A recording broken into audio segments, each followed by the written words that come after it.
Zdaj pa gremo k predstavitvi avtomobila, ki je svojo pot začel kot enoprostorski avto. In že kmalu v drugi generaciji podobo zelo zloščil na nekaj drugega. Zdaj zgodbo nadaljuje čisto na drugem koncu. Ja, in če bi hitro povedali oziroma posplošili, bi rekli, da je iz dinozaura postal antilopa, ampak varna antilopa. Ko moderne družine izbirajo svoj novi avtomobil, imajo ponavadi 3 zahteve. Varnost, športnost in pa prostornost. In najpomembnejša med njimi pa je varnost. The new B-Class has a complete driver assistance package which comes from S-Class level. Everything what you find in an S-Class is in this B-Class. Seveda to vključuje tudi sisteme, ki pomagajo pri parkiranju. Pri nizkih hitrostih, recimo pred vrtcem Mercedes B, naj ne bi poškodoval nobenega otroka, niti kakega kolesarja, ki bi brezbrižno švignil mimo našega avta. A preselimo se k drugi bistveni zahtevi modernih družin. We ask our customer of the current B-Class, what shall we improve, what shall we do with the new model?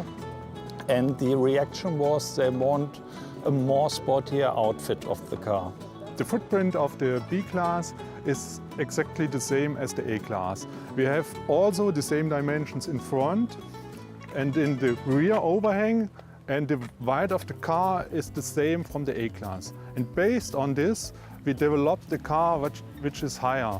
And for us it was very important to take the fast dimensions and the fast style of the A-Class on this B-Class. And this is a big change to the predecessor.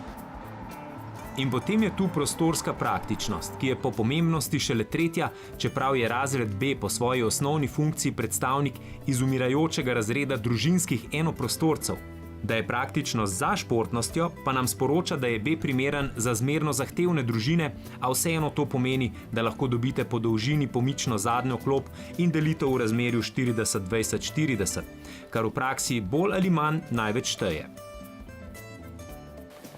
Na Majorki živi okrog 800 000 prebivalcev, ampak letno obišče še 3,2 milijona Nemcev, skoraj 2 milijona Angležev in 1 milijon Špancev iz polotoka, iz celine.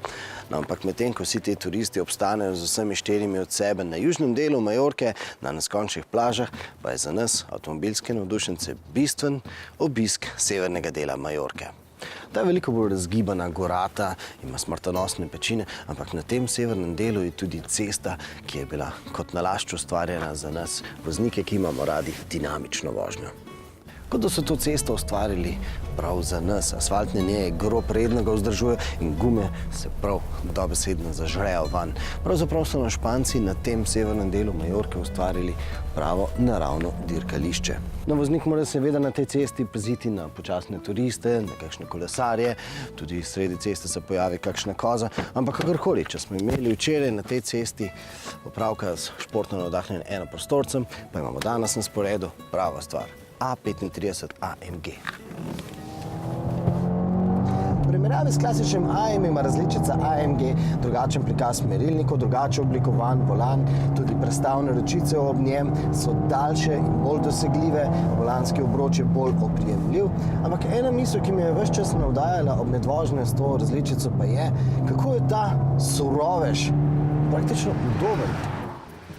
To je prav zlahka avto za vsak dan. A neudoben ni bil niti med dinamično vožnjo, pri kateri je dokazal svojo izredno uravnoteženost in prednost štirikolesnega pogona, ki po novem zadnji pogon hitreje priključi prednjemu. Karoserijo so tudi močno ojačali, da se v ovinkih manj zvija. Sicer pa naj povemo, da je A35 z 225 kW zgolj vstopnica v ponudbo AMG. 300 kW naslednik A45 AMG-ja še pride na vrsto.